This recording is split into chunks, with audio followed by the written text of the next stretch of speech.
दोस्तों आज की कहानी है एक ऐसे देश की जिसकी जनसंख्या महज 2 लोगों की है।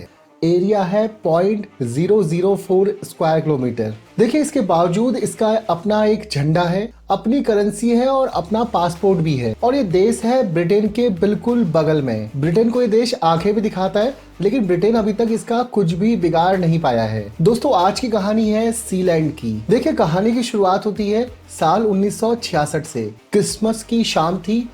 पैडी रॉय बेट्स नाम का एक व्यक्ति अपने घर में सोया हुआ था और इस समय वो इंतजार कर रहा था रात के 12 बजने के। इस व्यक्ति की पत्नी का कुछ दिन बाद जन्मदिन भी था और पैडी रॉय बेट्स ने अपनी पत्नी से वादा किया था कि इस बार वो ऐसा गिफ्ट देगा जिसको उसकी पत्नी ताउम्र भुला नहीं सकेगी। देखिए बेट्स का बैकग्राउंड एक आर्मी का था। वो आर्मी में मेजर रह चुका था और इसके दिमाग में एक प्लान घूम रहा था। देखिए बंदा उस दिन रात को चुपके से घर से निकलता है, समुद्र में चला जाता है और नाव पकड़ता है और लगभग तट से 20 किलोमीटर के बाद अपनी नाव रोकता है। यहाँ पर था समुद्र के बीचों बीच बना एक तोपखाना। ये 2 खंभों के ऊपर बना एक कंक्रीट का प्लेटफॉर्म था। इस प्लेटफॉर्म को द्वितीय विश्व युद्ध के दौरान ब्रिटेन ने अपने इस्तेमाल के लिए बनाया था। देखिए इस प्लेटफॉर्म पर एंटी एयरक्राफ्ट गन तैनात की गई थी। इसका फायदा ये होता था कि द्वितीय विश्व युद्ध के समय पे जर्मन जहाज जैसे ही यहाँ पर एंटर करते थे, इसके ऊपर तैनात गन्स इन पर हमला कर दिया करती थी। देखिए इस किले को अंग्रेज उस समय रफ्स टावर कहते थे। देखिए द्वितीय विश्व युद्ध खत्म हो जाता है और ये रफ्स टावर किसी काम का नहीं रहता।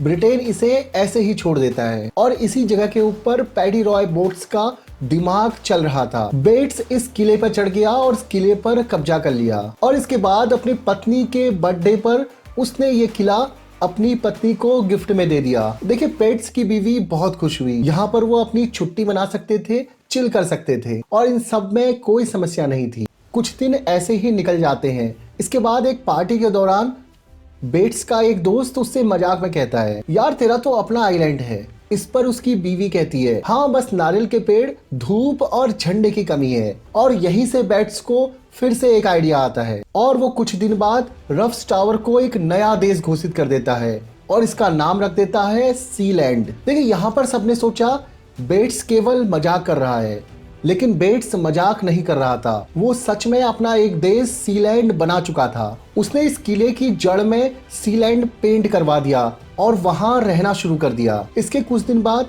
बेट्स ने अपना रेडियो स्टेशन वहां पर चालू कर दिया और उस पर 24 घंटे गाने बजा करते थे। देखिए दिन ऐसे ही बीतते रहे, लेकिन कुछ दिन बाद बेट्स ने सरकार के लिए मुश्किलें खड़ी करनी शुरू कर दी। देखिए ऐसे ही समय बीतते हुए साल 1968 आ जाता है और अब सीलैंड बने हुए 2 साल निकल चुके हैं और इसी साल 1968 में पहली बार सीलैंड पर हमला होता है। ब्रिटिश नेवी की शिप्स सीलैंड तक पहुंच चुकी थी और सीधा धमकी देने लगी थी कि ये रफ्स टावर गिरा दिया जाएगा। देखिए जोश जोश में बेट्स के बेटे माइकल ने हवा में फायरिंग कर दी और सीधे चेतावनी देना शुरू कर दिया, कोई भी सीलैंड की सीमा में दाखिल मत होना। देखिए इसके बाद माइकल सरकार द्वारा गिरफ्तार कर लिया जाता है। उस पर कोर्ट में केस चलता है, लेकिन यहाँ पर एक टेक्निकल दिक्कत आ गई और कोर्ट ने माइकल को अपराधी मानने से मना कर दिया, क्योंकि सीलैंड ब्रिटेन के समुद्री सीमा के अंतर्गत नहीं आ रहा था। ब्रिटेन की समुद्री सीमा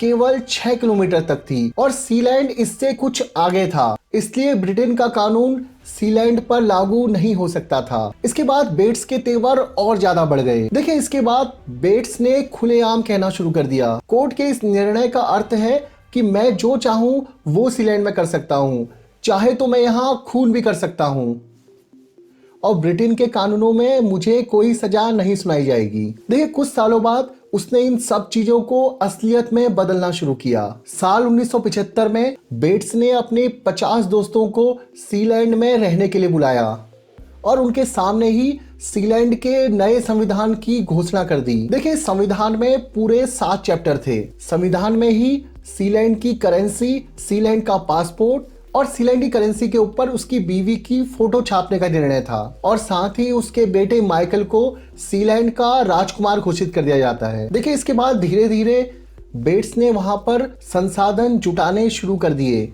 उसने वहां पर 10 कमरे बनवा दिए और उन कमरों को गर्म रखने के लिए वहां पर जनरेटर की व्यवस्था भी कर दी। देखिए इन सब चीजों से ब्रिटिश सरकार की चिंताएं बहुत ज्यादा बढ़ चुकी थी। कई बार सरकार ने सीलैंड को बम से उड़ाने की तैयारी भी कर ली थी। देखिए प्रैक्टिकली अगर सोचें तो सीलैंड किसी भी हालत में देश कहलाने के लायक नहीं था और ना ही किसी देश ने इसे मान्यता दी थी। देखिए इसके बाद एक ऐसा मौका भी आया जब सीलैंड में तख्ता पलट होने वाला था। देखिए साल 1978 की बात है। बेट्स और उसकी पत्नी को ऑस्ट्रिया किसी व्यापारी द्वारा बुलाया जाता है, लेकिन वहां जाने पर पता चलता है कि ऐसा कोई भी व्यापारी नहीं है जिसने उसको बुलाया है और उसके अब्सेंस में जर्मनी का एक व्यक्ति सीलैंड पर कब्जा कर लेता है। देखिए वो जर्मन व्यक्ति हेलीकॉप्टर से सीलैंड में उतरता है और वहां के प्रिंस माइकल को अगवा कर लिया जाता है और वो जर्मन व्यक्ति खुद को सीलैंड का प्रधानमंत्री नियुक्त कर देता है। देखिए इसके बाद बेट्स अपने कुछ साथियों के साथ सीलैंड पर हमला करता है,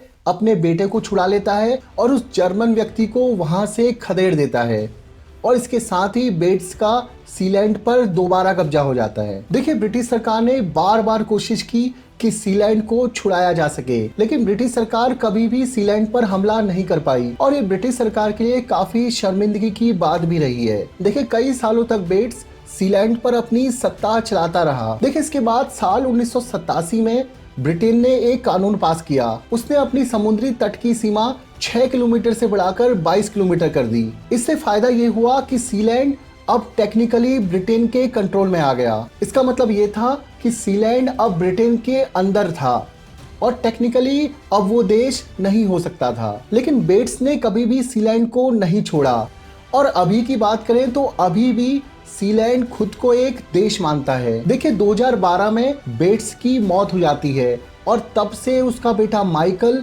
सीलैंड को चला रहा है। देखिए माइकल रहता है ब्रिटेन के अंदर और वहीं से वो सीलैंड को कंट्रोल करता है। सीलैंड की रक्षा के लिए माइकल ने 2 गार्ड्स को हमेशा वहां पर डिप्लॉय करके रखा है और ये 2 गार्ड ही इस देश के नागरिक हैं जो कि सीलैंड में रह रहे हैं। बाकी लोग चाहें तो इस देश की करेंसी, देश के डाक टिकट खरीद सकते हैं। देखिए इसके साथ ही सीलैंड बहुत सारे सम्मानित व्यक्तियों को उपाधियां भी बांटता है। इसके साथ ही इनकी अपनी एक फुटबॉल टीम भी है। हालांकि फीफा इसकी फुटबॉल टीम को रिकॉग्नाइज नहीं करता है, लेकिन फिर भी विभिन्न देशों में सीलैंड की फुटबॉल टीम खेला जरूर करती है। आज का वीडियो आपको कैसा लगा कमेंट बॉक्स में मुझे जरूर बताइए। ऐसे ही वीडियोस को देखते रहने के लिए चैनल को लाइक, शेयर और सब्सक्राइब जरूर कीजिए।